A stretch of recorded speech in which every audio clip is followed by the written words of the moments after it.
بسم اللہ الرحمن الرحیم۔ بحمد اللہ تعالی القلم اسلامک سینٹر کے تحت اصلاحی دروس کے سلسلے کا آغاز کیا جا رہا ہے، اور ان دروس میں انشاءاللہ ہم مختلف موضوعات پر جو اصلاحی موضوعات ہوں گے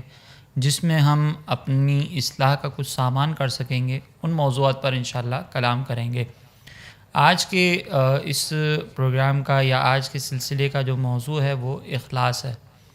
اس کی وجہ یہ ہے سب سے پہلے اس موضوع کے انتخاب کی کہ اگر ہم مختلف احادیث کی کتابوں کو دیکھیں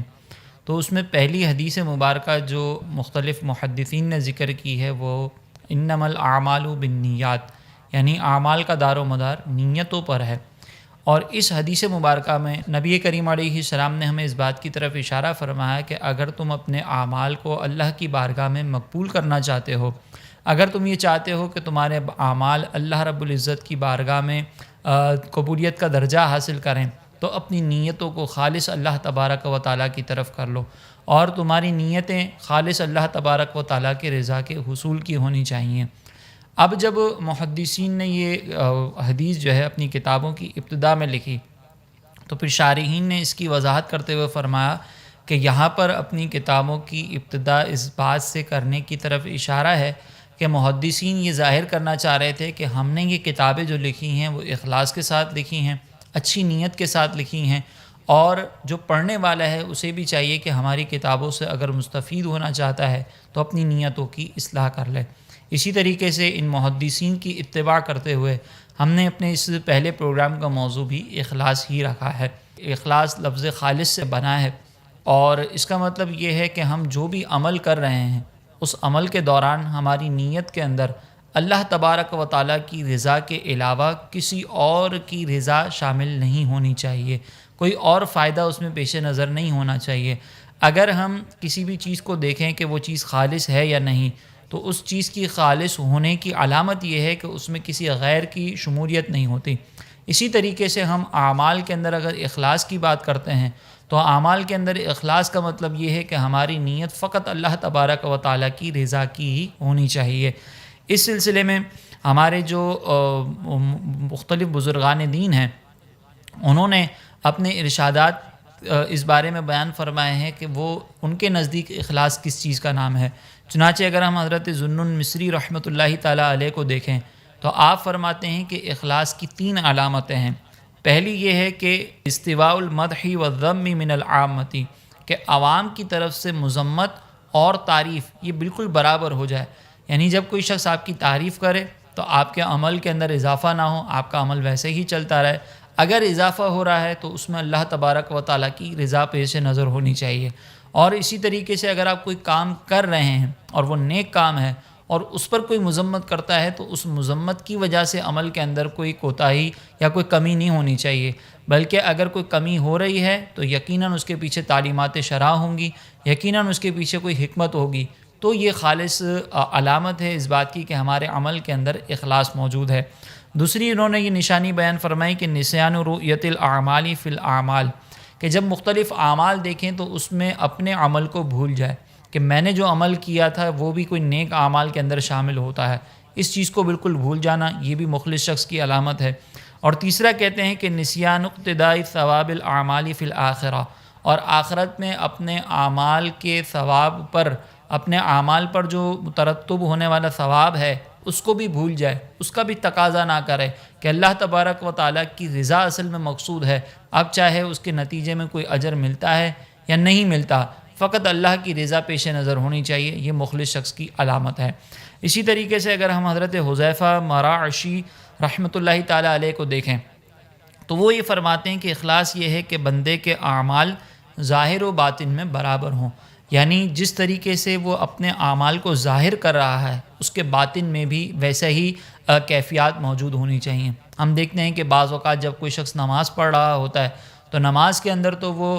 اس بات کی طرف اپنے عمل کے ذریعے لوگوں کے سامنے ظاہر کرتا ہے کہ بڑی خشوع و خضوع کے ساتھ نماز ادا کر رہا ہے، اس میں رکوع بھی سنت کے مطابق ہے، قیام بھی سنت کے مطابق ہے، سجدہ بھی سنت کے مطابق ہے، لیکن یہ جو خشوع و خضوع اس کے اعمال جوارح سے ظاہر ہو رہا ہے، اس کے ظاہری اعمال سے جو ظاہر ہو رہا ہے، اسی طریقے کا خشوع و خضوع اگر اس کے دل میں بھی موجود ہے تو پھر ہم کہیں گے کہ یہ مخلص شخص ہے. لیکن اگر عمل اس کا تو ظاہر کر رہا ہے کہ عمل کے اعتبار سے وہ بہت اچھے انداز سے نماز پڑھ رہا ہے، لیکن باطن اس کا کسی اور طرف متوجہ ہو، تو پھر اس صورت کے اندر اس کے ظاہر و باطن کے اندر تفاوت ہے، تضاد ہے، لہٰذا ایسا شخص پھر مخلص نہیں کہلائے گا. یوں ہی ہم دیکھتے ہیں کہ مال خرچ کرتے وقت بعض لوگ بڑے اچھے انداز سے مال خرچ کر رہے ہوتے ہیں. عام مال کو خرچ کرتے وقت لوگوں کے سامنے جب وہ ظاہر کر رہے ہوتے ہیں تو بہت زیادہ عاجزی انکساری کر رہے ہوتے ہیں. اگر تو ان کے دل میں بھی یہی کیفیت موجود ہے، صرف اللہ کی رضا پیش نظر ہے، تو پھر ان کا ظاہر و باطن ایک جیسا ہے، ان کو اس عمل پر ثواب ملے گا. اور اگر ظاہر و باطن کے اندر تفاوت ہے، اختلاف ہے، تو پھر ان کے اس عمل کا کوئی فائدہ نہیں ہوگا. حضرت سیری سکتی رحمۃ اللہ تعالیٰ علیہ ارشاد فرماتے ہیں کہ جس نے اپنے آپ کو لوگوں کے لیے کسی ایسی چیز سے مزین کیا کہ جو چیز، جو عمل اس کی ذات میں موجود نہیں ہے، تو وہ شخص اللہ تبارک و تعالیٰ کی نگاہوں سے گر جاتا ہے. یعنی مراد یہ ہے کہ اپنے ظاہر کو ایسا لوگوں کے لیے سنوارنا کہ جو ظاہر کے ذریعے، جس چیز کے ذریعے وہ اپنے آپ کو سنوار رہا ہے، حقیقت میں وہ اس کا وصف ہے نہیں، لوگوں کے سامنے وہ اپنے اس وصف کو ظاہر کر رہا ہے. تو حضرت سیری سکتی رحمۃ اللہ تعالیٰ علیہ فرماتے ہیں کہ پھر ایسا شخص اللہ تبارک و تعالیٰ کی بارگاہ سے گر جاتا ہے. تو اس میں بھی اسی بات کی طرف اشارہ ہے کہ عمل جب کیا جا رہا ہو تو اس عمل کرتے وقت اللہ تبارک و تعالیٰ کی رضا پیش نظر ہونی چاہیے. اللہ تبارک و تعالیٰ کی رضا کو حاصل کرنا، اس کے قرب کی تمنا کرنا، یہ ہمارے پیش نظر ہونا چاہیے. پھر اسی طریقے سے حضرت سہل بن عبداللہ رحمۃ اللہ تعالیٰ علیہ سے سوال کیا گیا کہ کون سی چیز ہے جو نفس پر بہت زیادہ گراں گزرتی ہے؟ تو آپ کہتے ہیں کہ سب سے زیادہ گراں گزرنے والی چیز جو نفس پر ہے وہ اخلاص ہے، کیونکہ اخلاص میں نفس کا کوئی حصہ نہیں ہوتا. اب یہاں پر بھی اسی بات کی طرف اشارہ ہے کہ نفس کے لیے اخلاص کو اختیار کرنا یہ انتہائی دشوار ہوتا ہے. ہمارا نفس اگر ہم دیکھیں تو وہ کام کرنے کے لیے بہت جلدی آمادہ ہو جاتا ہے جس کے اندر اس کا کوئی حصہ موجود ہوتا ہے. لیکن اگر کوئی ایسا کام ہے کہ جس کے اندر نفس کا کوئی حصہ موجود نہ ہو تو پھر اس میں نفس ہمارا مخالفت کرتا ہے. اس سلسلے میں ایک بزرگ رحمۃ اللہ تعالیٰ علیہ کے متعلق واقعہ درج ہے. وہ یہ ان کے بارے میں آتا ہے کہ وہ بڑی حجیں کرتے تھے، نمازیں ادا کرتے تھے، اور وہ خود یہ کہتے ہیں کہ میں جب بھی نماز ادا کرتا تھا مجھے اس میں خشوع و خضوع حاصل ہوتا تھا، نفس کبھی بھی اس کے اندر مخالفت نہیں کرتا تھا. میں نے بڑی حجیں ادا کیں لیکن ان حجوں کے اندر بھی کبھی نفس نے میری مخالفت نہیں کی. لیکن ایک مرتبہ ایسا ہوا کہ میری والدہ نے مجھے کسی کام کے کرنے کا حکم دیا تو وہ مجھ پر بڑا گراں گزرا. تو فوراً اللہ تعالیٰ کی طرف سے مجھے تنبیہ ہوئی کہ جب تو حج کر رہا تھا وہ بھی اللہ کی عبادت ہے، تو نمازیں پڑھتا ہے وہ بھی اللہ کی عبادت ہے، تو مال خرچ کر رہا ہے وہ بھی اللہ کی عبادت ہے، لیکن جب تیری والدہ نے تجھے کام کرنے کا حکم دیا تو والدہ کے حکم پر عمل کرنا یہ بھی اللہ تبارک و تعالیٰ کی رضا جوئی کے لیے لازم تھا. لیکن دیکھتے ہیں یہ ہیں کہ تیرا نفس جو ہے ان تمام کاموں کو کرنے کے لیے تو تیار ہے لیکن تیری والدہ کا حکم ماننے کے لیے تیار نہیں. تو کہتے ہیں کہ جب یہ تنبیہ ہوئی تو مجھے فوراً یہ احساس ہونے لگا کہ جو میں نے حجیں کی تھیں، جو میں نے نمازیں پڑھی تھیں، ہو سکتا ہے اس میں نفس کا کوئی حصہ موجود ہو. اسی طریقے سے ایک اور بزرگ کہتے ہیں کہ میں ہمیشہ مسجد میں پہلی صف کے اندر نماز ادا کرتا تھا، لیکن ایک مرتبہ میں کسی تاخیر سے پہنچا تو میرے دل میں یہ ملامت ہوئی کہ آج لوگ یہ کیا کہیں گے کہ یہ حضرت تو ویسے تو پہلی صف میں نظر آتے تھے، آج آخری صف میں موجود ہیں. پھر وہ کہتے ہیں کہ جیسے ہی میرے دل کے اندر یہ خیال آیا تو فوراً مجھے اللہ تعالیٰ کی طرف سے تنبیہ ہوئی کہ جو پہلی صف کے اندر میں نماز پڑھ رہا تھا وہ لوگوں کو دکھانے کے لیے تھی، اس لیے پھر میں نے بقیہ جتنی نمازیں میں ادا کر چکا تھا وہ سب کی سب میں نے دوبارہ دہرائیں. تو یہ ہمارے بزرگان دین کا عمل تھا کہ وہ اگر اپنے کسی بھی نیک کام کے سلسلے میں اپنے نفس کا کوئی حصہ محسوس کرتے تھے تو اس نیک کام کے بارے میں وہ یہ گمان کرتے تھے کہ یہ نیک کام ہم اللہ کی رضا کے لیے گویا کہ نہیں کر رہے، اور پھر وہ اس نیک کام کو اپنی لسٹ میں سے گویا کہ خارج کر دیتے تھے. اسی لیے ہمیں بھی اس پر غور کرنا چاہیے کہ ہم جو کام کر رہے ہیں وہ کام اللہ تبارک و تعالیٰ کی رضا کے لیے ہے یا نہیں. اگر تو وہ کام ہم نے اخلاص کے ساتھ کیا ہوگا تو پھر اس کام کے ہمیں بہت سارے فوائد بھی حاصل ہوں گے، دنیا میں بھی اس کی بہترین ہمیں نتائج دیکھنے کو ملیں گے، اور آخرت میں بھی اس پر ہمیں اعمال پر اس کی جزا ملے گی. چنانچہ نبی کریم علیہ الصلاۃ والسلام کا یہ فرمان ہے کہ جس مسلمان کے دل میں 3 اوصاف جمع ہو جائیں تو اس کے دل میں کبھی بھی کینہ اور فساد پیدا نہیں ہوگا. پہلا وصف یہ ہے کہ اس کے عمل میں اللہ تبارک و تعالیٰ کے لیے اخلاص ہو، دوسرا یہ کہ وہ ائمہ مسلمین کی خیر خواہی کرے، اور تیسرا یہ کہ مسلمانوں کی جماعت کے ساتھ ہمیشہ رہے۔ اب آپ دیکھیں کہ نبی کریم علیہ الصلاۃ والسلام نے بقیہ دو اوصاف کے ساتھ یہ بھی بیان کیا کہ اگر اس کے عمل میں اللہ کی رضا کے لیے اخلاص ہوگا تو اس کے دل کے اندر کبھی بھی فساد پیدا نہیں ہوگا، اور دل کو اپنے فساد سے بچانا یہ انتہائی ضروری ہے، کیونکہ میرے آقا علیہ الصلاۃ والسلام نے ایک اور مقام پر ارشاد فرمایا کہ پورے جسم میں ایک گوشت کا لوتھڑا ایسا ہے کہ اگر وہ فاسد ہو جائے، اس کے اندر کسی قسم کا کوئی فساد آ جائے تو پورا جسم جو ہے وہ فاسد ہو جاتا ہے، اور اگر وہ اصلاح پا جائے تو پورا جسم اصلاح پا جاتا ہے۔ پھر سرکار علیہ السلام نے فرمایا کہ الا وہی القلب، اور خبردار تم اس پہ تنبیہ حاصل کر لو کہ وہ جو گوشت کا لوتھڑا ہے وہ تمہارا دل ہے، لہٰذا اپنے دل کو فساد سے بچانا یہ انتہائی ضروری ہے، اور اس فساد سے بچانے کے لیے ایک چیز یہ ہے کہ ہم اپنے اعمال کے اندر اخلاص پیدا کریں۔ اسی طریقے سے ایک اور مقام پر نبی کریم علیہ الصلاۃ والسلام کا یہ فرمان ہے، حضرت معاذ رضی اللہ تعالیٰ عنہ اس کے راوی ہیں، مستدرک کی یہ روایت ہے، میرے آقا علیہ الصلاۃ والسلام نے ارشاد فرمایا کہ دین میں اخلاص رکھو تو تمہارا قلیل عمل بھی تمہیں کفایت کرے گا، یعنی اگر ہم اخلاص کے ساتھ تھوڑا سا عمل کریں اور تھوڑے سے عمل کے ذریعے ہم اللہ تبارک و تعالیٰ کی رضا کو طلب کریں تو پھر ہمارا یہ تھوڑا سا عمل ہی بارگاہ الہی میں مقبولیت کے لیے بہت کفایت کرے گا۔ لیکن ہم کثیر عمل کریں اور کثیر عمل کے اندر ریاکاری شامل ہو جائے، اس کے اندر اللہ تبارک و تعالیٰ کی رضا شامل نہ ہو، تو پھر ایسا عمل ہماری بربادی کا باعث بنتا ہے۔ چنانچہ نبی کریم علیہ الصلاۃ والسلام نے ارشاد فرمایا کہ قیامت کے روز اللہ تبارک و تعالیٰ 3 اشخاص کو لے کر آئے گا، اور یہ روایت جو ہے حضرت ابو ہریرہ رضی اللہ تعالیٰ عنہ نے بیان کی، اور جب آپ یہ روایت بیان کر رہے تھے تو راوی کہتے ہیں کہ ابو ہریرہ رضی اللہ تعالیٰ عنہ سے جب میں نے یہ حدیث مبارکہ سنی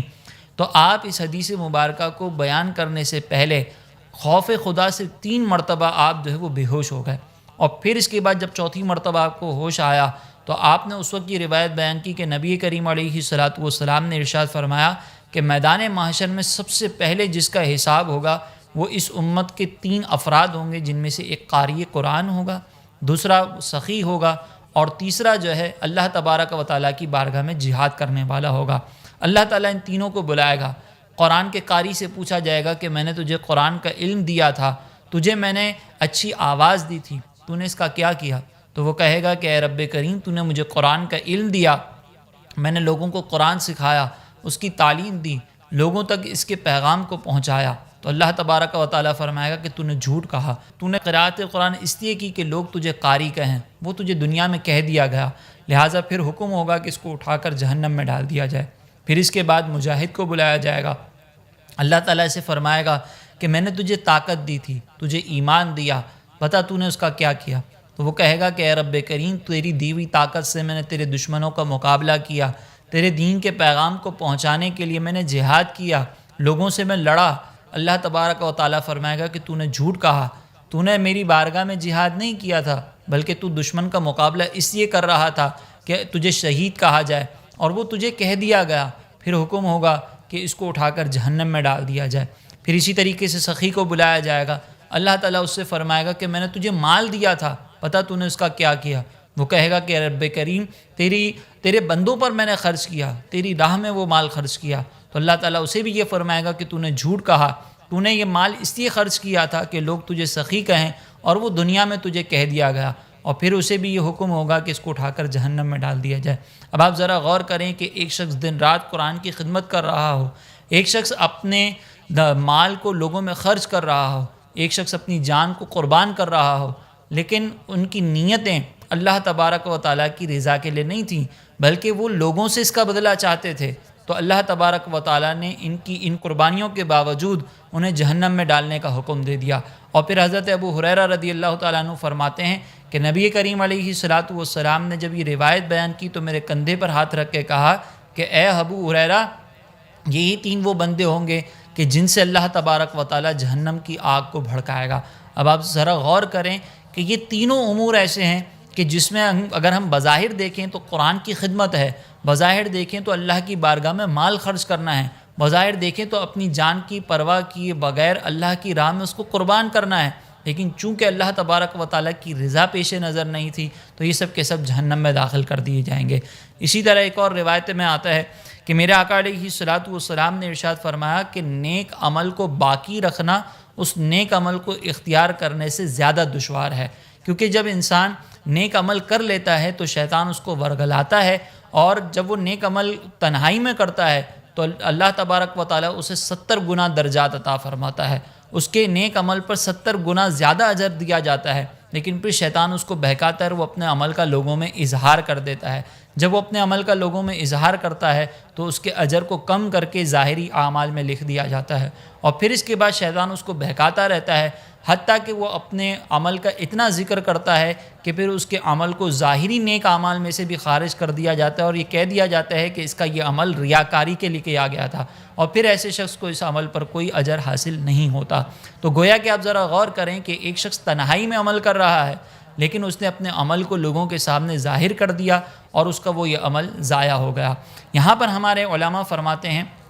کہ اب ضرورت اس امر کی ہے کہ جب ہم کوئی عمل کریں تو اپنی نیت کو پہلے تو یہ دیکھنا ہوگا کہ ہم مخلصین میں شامل ہیں یا نہیں۔ اس کے لیے ہمارے علماء نے کچھ علامتیں بیان کی، چنانچہ حضرت علی رضی اللہ تعالیٰ عنہ کا ایک قول ہمیں ملتا ہے۔ حضرت علی فرماتے ہیں کہ ریاکار کی علامت یہ ہے کہ جب وہ تنہائی کے اندر ہوگا تو اعمال میں بہت زیادہ سستی کرے گا، لیکن جب وہ لوگوں کے سامنے ہوگا تو پھر وہ بہت زیادہ چستی سے کام کرے گا۔ اگر اس کے اچھے عمل پر اس کو کوئی اپریشیٹ کرے گا، اس کی کوئی تعریف کرے گا تو وہ اب اس عمل پر مستعد ہو جائے گا، لیکن جب اس کے عمل پر کوئی مذمت کرے گا تو وہ اپنے اس عمل کو چھوڑ دے گا۔ یہ ہے ریاکار کی علامت۔ اب یہی علامتیں ہم اپنے بارے میں غور کریں کہ ہماری ذات میں بھی یہ پائی جاتی ہیں یا نہیں پائی جاتی۔ اگر مثال کے طور پر ایسا ہے کہ ہم لوگوں کے سامنے جب نماز ادا کر رہے ہوتے ہیں تو اس میں ہم بہت چستی کے ساتھ نماز ادا کر رہے ہیں، لوگوں کے سامنے دکھانے کے لیے ہم بہت اچھے انداز سے مال خرچ کر رہے ہیں، ہم ایسی جگہ پہ تو مال خرچ کرنے کے لیے تیار ہوتے ہیں کہ جہاں پہ ہم مال خرچ کریں تو ہمارا نام جو ہے وہ بورڈ پر لکھ دیا جائے گا کہ فلاں فلاں کی طرف سے جو ہے وہ ڈونیشن کیا گیا ہے، اور وہاں پر ہم دل کھول کے پیسہ خرچ کر رہے ہوں۔ لیکن ایسے مقام پر خرچ کرنا کہ جہاں ہمیں پتہ ہے کہ اگر میں نے مال خرچ کیا تو جب تک میں خود کسی کو جا کر نہ بتاؤں تب تک لوگوں کو پتہ بھی نہیں چلے گا، تو وہاں پر ہم بہت قلیل مقدار کے اندر جو ہے وہ مال خرچ کرتے ہیں۔ اسی طریقے سے بعض اوقات ہم نماز کے اندر دیکھتے ہیں کہ جب نماز تنہائی کے اندر ادا کی جاتی ہے تو اس کے اندر ہمارے جوارح جو ہیں، ہمارے اعضاء جو ہیں وہ اتنے خشوع و خضوع کے اندر نہیں ہوتے، لیکن جب یہی نماز ہم دوسروں کے سامنے ادا کرتے ہیں تو مکمل طور پر سورہ فاتحہ بھی پڑھی جا رہی ہے، اس کے بعد صورتیں بھی طویل پڑھی جا رہی ہیں، اور بہت ہی خشوع و خضوع کے ساتھ نماز ادا کی جاتی ہے۔ اگر ایسا ہے تو پھر اس کا مطلب ہم ریاکاری کے اندر مبتلا ہیں۔ یوں ہی اگر ہم کوئی نیک کام کرتے ہیں اور ہمیں اس پر کوئی اپریسیشن نہیں ملتی تو پھر جو ہے اس نیک کام کو چھوڑ دیا جاتا ہے۔ مثال کے طور پر ہم نے کسی کے ساتھ کوئی اچھائی کی اور امید یہ تھی کہ جب ہم کسی پر احسان کریں گے تو سامنے والا ہمارے احسانوں تلے دبا رہے گا اور وہ ہماری تعریفیں کرے گا، جب ہمیں ضرورت ہوگی تو وہ ہمارے بھی کام آئے گا، لیکن ہمیں سامنے سے ہمارا مطلوبہ رسپانس نہیں ملا، نہ اس نے ہماری تعریف کی، نہ اس نے ہماری اپریسیشن کی، نہ اس نے جو ہے وہ ہمارے مشکل وقت میں ہمارا ساتھ دیا، بلکہ نتیجہ یہ ہوا کہ جب ہم نے اس سے بات کی اور ہم نے اس سے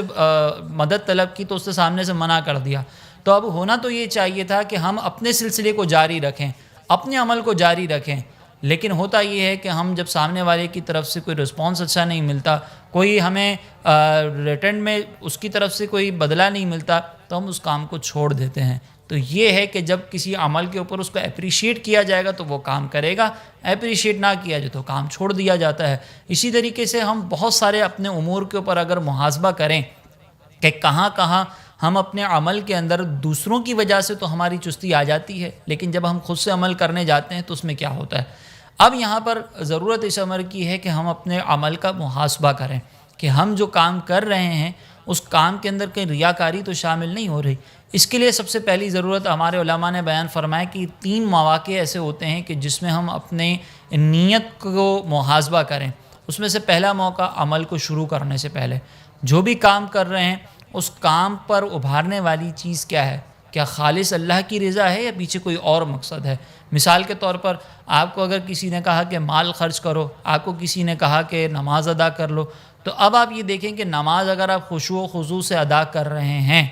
تو یہ خشوع و خضوع سے نماز ادا کرنا کہ تنہائی میں بھی اسی انداز سے آپ نماز ادا کرتے ہیں یا صرف لوگوں کے سامنے؟ تو عمل شروع کرنے سے پہلے آپ دیکھ لیں کہ میں نماز ادا کر رہا ہوں تو مجھے نماز ویسے ہی ادا کرنی ہے جیسی میں تنہائی کے اندر کرتا ہوں، یا تنہائی میں ویسی ہی نماز ادا کروں جیسی میں لوگوں کے سامنے ادا کرتا ہوں۔ مال خرچ کر رہا ہوں تو مال پہ میری تعریف ہو یا نہ ہو، کوئی مجھے دیکھے یا نہ دیکھے، کوئی میری ویڈیوز بنائے یا نہ بنائے، میں مال خرچ کر رہا ہوں، اب اس کا نتیجہ جو ہے وہ اللہ تبارک و تعالیٰ اگر مجھے عطا کرے تو ٹھیک، اور نہیں تو پھر نہیں۔ تو اپنے عمل کی ابتدا سے پہلے ہی ہمیں اس پر غور کرنا چاہیے کہ میں یہ کام کیوں کر رہا ہوں، اور پھر بعض اوقات عمل کے درمیان ہمیں اس پر غور کرنا چاہیے کہ میں جو کام کر رہا ہوں کیا ابھی تک اس کے اندر اللہ کی رضا ہی شامل حال ہے یا درمیان میں تبدیلی ہو گئی۔ بعض اوقات ایسا ہوتا ہے کہ ہم نماز ادا کر رہے ہوتے ہیں اور تنہائی میں ہی نماز شروع کرتے ہیں، لیکن تنہائی میں نماز شروع کرنے کے بعد بیچ میں کوئی اور ہمارے پاس آ جاتا ہے اور ہمیں پتہ چل گیا کہ فلاں شخص آ کر بیٹھ گیا۔ تو نماز کی ابتدا میں تو نیت یہ تھی کہ میں پہلی رکعت میں سورہ اخلاص پڑھوں گا، دوسری رکعت کے اندر سورہ ناس پڑھ لوں گا اور اپنی نماز کو ختم کر دوں گا، یعنی مختصر ترین صورتوں پر۔ لیکن جیسے ہی کوئی آ کر بیٹھ گیا تو فوراً جو ہے وہ ہماری نیت تبدیل ہو گئی، اور اب ہم نے کہا کہ یار اب سورہ اخلاص اور سورہ ناس پہ تو گزارا نہیں ہوگا۔ پھر جو ہے وہ فوراً سورہ بقرہ کی تلاوت شروع کر دی، پہلی رکعت میں 2 رکوع پڑھے، تیسری رکعت میں دوسری رکعت کے اندر 3 رکوع پڑھ لیے، اس طرح کر کے اپنی نماز کو طویل کر دیا۔ تو اب یہاں پر یہ جو نماز کے اندر طوالت کی جا رہی ہے کسی کے آنے کی وجہ سے کی گئی، اس صورت کے اندر بھی اگر آپ کے عمل میں تبدیلی آ گئی دوران عمل تو پھر اس کا مطلب آپ کا اخلاص ختم ہو گیا۔ اور ایک تیسرا یہ ہے کہ عمل کرنے کے بعد اس عمل کو بچانا، جیسا کہ حدیث مبارکہ بھی ذکر کی گئی کہ عمل جب آپ نے کر لیا اور اگر وہ عمل خصوصاً تنہائی میں کیا ہے یا ایسے مقام پر کیا ہے کہ آپ کے آس پاس کسی کو نہیں معلوم کہ آپ یہ کام کر کے آئے ہیں، تو پھر اب اس عمل کو لوگوں کے سامنے ذکر نہ کیا جائے، اس عمل کا چرچا نہ کیا جائے کہ میں تہجد کے اندر اٹھا تھا، مثال کے طور پر تہجد میں اٹھے اور اس وقت تو کسی کو نہیں معلوم تھا، اب صبح جو ہے وہ تھکے ہارے آپ اپنے کام پر پہنچے، وہاں پر کسی نے پوچھا کہ یار آپ بڑے تھکے ہوئے لگ رہے ہیں، اور فوراً سامنے شروع ہو گئے یار کیا کریں، آج تو تہجد بھی پڑھی تھی، تہجد میں اٹھ گیا تھا میں، تو بس یار اسی لیے تھوڑی سی تھکان ہے۔ اب سامنے والے پر ہم نے ایک روب ڈال دیا کہ حضرت نے تہجد پڑھی تھی، اور پھر جو ہے وہ روزانہ آ کر اسی طریقے سے سستی کا اظہار کریں اور بار بار کوشش کریں کہ میں جو تنہائی میں تہجد پڑھتا ہوں وہ سب کو معلوم ہو جائے۔ تو یہ ہم نے عمل گو کہ تنہائی میں کیا تھا، اس وقت نہ تو عمل کی ابتدا میں ریاکاری آئی ہوگی نہ عمل کے درمیان آئی ہوگی، لیکن عمل کے آخر کے اندر ہم نے اس عمل کو ریاکاری کے اندر ضائع کر دیا، اور لوگوں کے سامنے اس کا چرچا کرنے کے بعد ہمارے اس عمل کا اجر ختم ہو گیا۔ اسی طریقے سے بعض اوقات جو ہے ہم رستے کے اندر کسی کے ساتھ مدد کر دیتے ہیں، جس کی مدد کی گئی وہ ہمیں نہیں جانتا، لیکن ہم جا کر پھر لوگوں کو بتاتے ہیں کہ یار آج رستے میں آ رہا تھا، فلاں شخص ضعیف آدمی تھا، اس کو لفٹ چاہیے تھی، میں نے اس کو لفٹ دے دی، اور جو ہے وہ پھر میں اس کو گھر تک چھوڑ کر آیا، بڑی دعائیں دیں اس نے۔ اب ہمارا دل ظاہری طور پر تو یہ کہہ رہا ہے کہ یار یہ دعائیں ملی نا، اس پہ مجھے جو خوشی ہوئی ہے وہ میں تمہیں بتا رہا ہوں، لیکن حقیقت میں اپنا یہ عمل لوگوں کے سامنے ظاہر کرنا مقصود تھا، لوگوں کو یہ بتانا مقصد تھا کہ میں بڑا جو ہے وہ لوگوں کی مدد کرنے والا ہوں، اور وہاں پر اللہ کی رضا پیش نظر نہ رہی تو پھر آپ کا یہ عمل بھی ضائع ہو گیا۔ بعض اوقات لوگ جو ہے وہ ترغیباً اس طرح کلام کرتے ہوئے نظر آتے ہیں کہ ہم جو ہے وہ ترغیب دے رہے ہیں، لیکن بعض اوقات یہ ترغیب بھی اتنی خطرناک ہو جاتی ہے کہ دل کے اندر ہم زبان سے یہ کہہ رہے ہوتے ہیں کہ ریاکاری کرنا مقصود نہیں ہے، ترغیب دینا مقصود ہے، لیکن دل کے اندر وہ جو ترغیب والی نیت ہوتی ہے وہ موجود نہیں ہوتی، لہٰذا اس پر ہمیں غور کرنا ضروری ہے۔ آخر میں اگر کسی کے اندر کوئی ریاکاری پائی جاتی ہے تو اس کو کوشش کرنی چاہیے کہ اپنا جو سراؤنڈنگز ہیں، اپنے اطراف میں ایسے لوگوں کو رکھے جو اللہ تبارک و تعالیٰ کی رضا حاصل کرنے کے لیے بہت زیادہ مستعد ہوں اور اللہ تبارک و تعالیٰ کی رضا ہی چاہتے ہوں، جن کے عمل کے اندر ہمیں اخلاص نظر آتا ہو، جو نیتوں کے اوپر بہت زیادہ فوکس کرتے ہوں، جو آپ کو نیتوں کے بارے میں ترغیب دیتے ہوئے نظر آتے ہوں، جن کے عمل کے اندر آپ کو خود بھی نظر آتا ہو کہ یہ بڑے مخلص لوگ ہیں، تو پھر آپ ایسے افراد کے ساتھ رہیں، تو آپ کے اندر بھی یہ آہستہ آہستہ عادت ڈیولپ ہونا شروع ہو جائے گی۔ اور اسی طرح جو اخلاص پر نتائج اللہ تبارک و تعالیٰ نے بیان فرمائے ہیں، جو نبی کریم علیہ الصلاۃ والسلام نے اخلاص کے نتائج بیان کیے ہیں، جو اس پر اجر بیان کیا ہے، اس پر غور و تفکر کیا جائے، بار بار ایسی احادیث کو، ایسی روایات کو سنا جائے کہ جن سے ہمیں یہ معلوم ہو کہ ہم اخلاص کریں گے، اخلاص اختیار کریں گے تو ہمارے عمل پہ کیا کیا اجر مرتب ہوتا رہے گا۔ اور ریاکاری کی مذمت میں جو نبی کریم علیہ الصلاۃ والسلام کے فرامین ہیں، جو قرآنی آیات ہیں، اس کو بار بار پڑھا جائے، جو بزرگان دین کے اعمال ہیں وہ دیکھے جائیں کہ بزرگوں نے کس طریقے سے اپنے آپ کو ریاکاری سے بچایا، اور پھر اس کے بعد کوشش کی جائے کہ ہم بھی اپنے آپ کو ریاکاری سے بچانے کے لیے ان بزرگوں کی پیروی کریں۔ تو اس طریقے سے اگر کسی کے عادت ہوگی ریاکارانہ انداز کی، تو وہ پھر اپنے آپ کو اس سے بچانے کی حتی الامکان کوشش میں کامیاب ہو سکے گا۔ اور پھر اس بات پر بھی ضرور غور کریں کہ بعض لوگ جو ہے ترغیباً جب دوسرے کو سامنے کلام کرتے ہیں، تو اگر ریاکاری کا مادہ بہت زیادہ ہے تو کوشش کریں کہ ایک وقت تک آپ ترغیباً بھی کسی کے سامنے اپنا کوئی عمل ظاہر نہ کریں، کسی کے سامنے یہ ذکر نہ کریں کہ میں تو ترغیباً آپ کو بات بتا رہا ہوں، اپنے عمل کو حتی الامکان چھپانے کی کوشش کریں، کسی کے سامنے کوئی بھی ظاہر نہ کریں کہ میں ترغیب دیتے ہوئے یہ کہہ رہا ہوں یا میں ترغیباً آپ کے سامنے یہ کلام کر رہا ہوں۔ بالکل اپنا عمل آپ نے کیا تو اس عمل کو بھول جائیں، اس عمل پر کسی قسم کے کوئی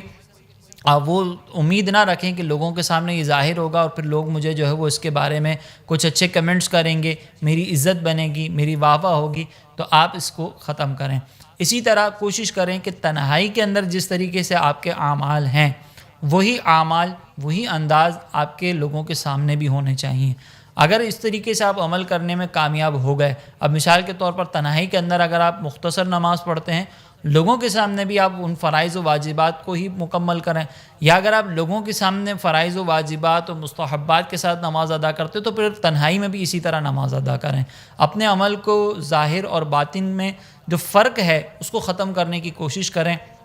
انشاءاللہ جب آپ اس طرح کے اعمال اختیار کریں گے تو اگر کسی کے دل میں کوئی ریاکاری موجود بھی ہوگی تو وہ پھر اس کے دل سے وہ ریاکاری ختم ہو جائے گی۔ تو یہ چند اخلاص سے متعلقہ کچھ گفتگو تھی جو آپ کی خدمت میں ذکر کی گئی۔ امید ہے کہ ہم اس درس کو سننے کے بعد اپنی اصلاح کریں گے اور اللہ تبارک و تعالیٰ کی رضا کے لیے ہی اپنے اعمال کو اختیار کرنے کی کوشش کریں گے۔ اللہ تعالیٰ سے دعا ہے کہ اللہ تعالیٰ مجھے اور آپ کو اخلاص کے ساتھ اعمال اختیار کرنے کی توفیق عطا فرمائے۔ آمین وما علینا الا البلاغ المبین۔ تلاوت قرآن مجید، احادیث نبوی صلی اللہ علیہ وسلم، کڈز پروگرام، موٹیویشنل کلپس اور اسلامک گیلریز حاصل کرنے کے لیے فیس بک پیج کو لائک اور یوٹیوب چینل کو سبسکرائب کیجیے، بیل آئیکن پر ضرور کلک کیجیے۔ بذریعہ واٹس ایپ یہ تمام سروسز حاصل کرنے کے لیے اپنا نام اور کانٹیکٹ نمبر ادارے کے آفیشیل نمبر پر سینڈ کیجیے۔